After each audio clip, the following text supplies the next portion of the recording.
آپ بیٹھے جی, آپ نے میرا سویٹر پہنا ہوا ہے.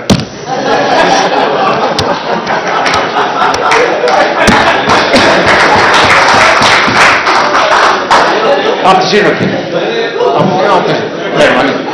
جی آپ کی پوری پریس کانفرنس سن کے مجھے وہ ایک پرانی یاد آ گئی اسٹوری کہ وہ بچہ جو گاؤں میں کہتا تھا شیر آیا تو اس کی ماتا پتا جھوٹ بولتا تھا. جب شیر آ گیا تو گاؤں والوں نے مانا نہیں.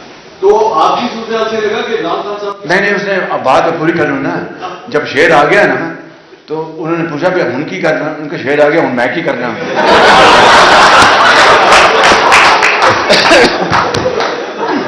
ہن شیر ہی اور میں کی کرنا. جی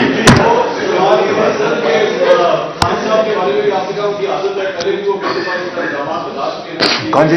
خان صاحب پہلے جی حقیقت ہے بالکل. وہ 2014 میں سر 126 دن کا دھرنا دیا, اتنا کچھ قوم نے دیکھا اور جوڈیشل کمیشن بنانا پڑا. انہوں نے کہا 4 گھنٹے نہیں گئے. اب اگر الزامات لگ رہے ہیں تو آپ ایک فارمر پرائم منسٹر ہیں, پارٹی کے صدر ہیں, بہتر نہیں ہے کہ آپ خود یہ کہہ رہے تھے کہ بناتے جوڈیشل کمیشن کر لیں تحقیقات جس نے جو کرنا ہے.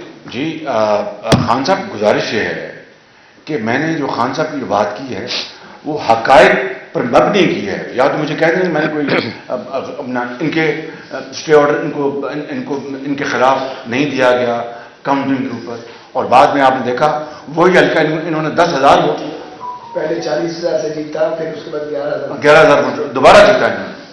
میرے حلقے کراچی میں اس کی ووٹ کاؤنٹنگ رک گئی. مجھے نہیں پتا, اللہ عالم, لیکن وہاں کے لوگ کہتے ہیں کہ 30,000 ووٹ سے میں جیت گیا تھا. اس طرح کی بدترین دھاندلی ہوئی جنوبی پنجاب میں. ہمارے لوگوں کو میں آپ کو بلا خوف تردید بتاتا ہوں, ان کو دھمکایا گیا کہ چھوڑو پی ایم ایل این اور جاؤ جا کے دوپٹہ پہنو اور جا کے بنی گالا پہنچو. یہ حقائق ہے. آپ جو بات فرما رہے ہیں میں آپ سے اتفاق کرتا ہوں. عدالتوں کو لیٹ دم ڈیسائیڈ, بالکل اگر عدالت انصاف اوپر فیصلہ کریں گے تو ستائش بنے گی. ٹھیک کہہ رہے ہیں آپ بالکل.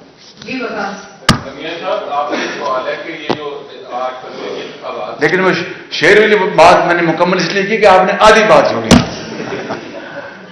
اور پنجابی میں تھا, انہوں نے کہا ان شیر آ گیا, ان میں کی کرنا ہے, ان شیر نہیں کرنا ہے. جی جی جو 8 فروری کے انتخابات ہوئے ہیں مسلم کی جو قیادت آ رہی ہے وہ کوئی عام چہرے نہیں ہے. راجا سناؤ خواجہ صادق صاحب کو یہ مسلم کی پہچان ہے, تو دھاندلی نہیں ہوئی. تو کیا یہ کہا جا سکتا ہے کہ عوام نے آپ کا جو بیانیہ ہے اس کو قبول نہیں کیا؟ اسی بات کا مجھے بتائیں کہ عوام نے جو 2018 میں عوام نے بیانیہ قبول کر دیا تھا کہ ہم نے شدید دھاندلی ہوئی, لوگوں نے ہمیں ووٹ دیے, آخری رات بھی اپنے سیٹیں ہماری کھسکائی گئی, مگر وہ کیا ہوا, جس کے کیا کہتے ہیں جی اپنا لاٹھی اس کی بھینس, یہ ہے معاملہ.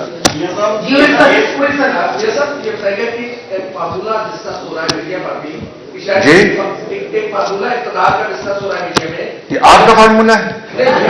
اچھا میڈم مسلم لیگ نون اور پیپلز پارٹی کے درمیان شاید یہ ڈسکشن جاری ہے کہ آدھا ٹرم جو ہے وہ مسلم لیگ نون وزیراعظم کرے گی, آدھی ٹرم جو ہے وہ پیپلز پارٹی وہ کرے گی.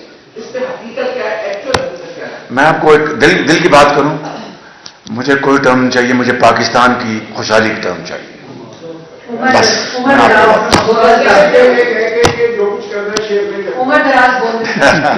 سوال یہ ہے کہ ایک تو 2018 میں جو کچھ ہوا جس کا ذکر بھی کر رہے ہیں, آرٹیس بند ہوا, اس بار جو ہے ای میس بند ہو گیا. اس بار بھی سیٹیں کھسکانے کا الزام تھا, اس بار بھی وہی الزام ہے. سر کون سا پیمانہ ہے جس کی بنیاد کے اوپر آپ الیکشن کمیشن کو کلین چٹ دے رہے ہیں کہ یہ الیکشن 2018 سے شفاف ہو گیا ہے؟ دوسرا سوال لے لیں, کل 2 استعفے آئے جہانگیر خان ترین کا اور سراج صاحب کا. آپ نے ایک نعرہ لگایا مسلم لیگ نون نے کہ چوتھی بار وزیر اعظم بنے گے نواز شریف صاحب. اس بار ظاہر ہے کہ کینڈیڈیٹ کا اعلان تو آپ نے کرنا ہے. اگر وہ وزیر اعظم میں ابھی بھی اس پر قائم جی اگر وہ نمبر پورا نہیں ہوتا تو کیا آپ بھی سوچ رہے ہیں کہ مسلم لیگ نون کو بطور صدر اس پوزیشن پر نہیں لے جا سکے استعفے کے بارے میں؟ یہ ایک تو آپ کا موازنہ جو ہے وہ اپنا میں بڑے ادب سے عرض کروں گا. پہلا آپ کا سوال کے جواب, کیا پیمانہ ہوگا کہ اس زمانے میں بھی دھاندلی کے الزامات لگائے گئے اور اب بھی لگائے گئے, تو کیا پیمانہ ہوگا کہ دودھ پانی کا پانی ہو جائے. ایک تو یہاں پر جو انہوں نے خان صاحب نے سوال کیا, میں نے جواب کہ عدالت موجود ہے, اور دوسرا پیمانہ جو کہ آپ کے پاس ہے بطور ایک ریفرنس ہے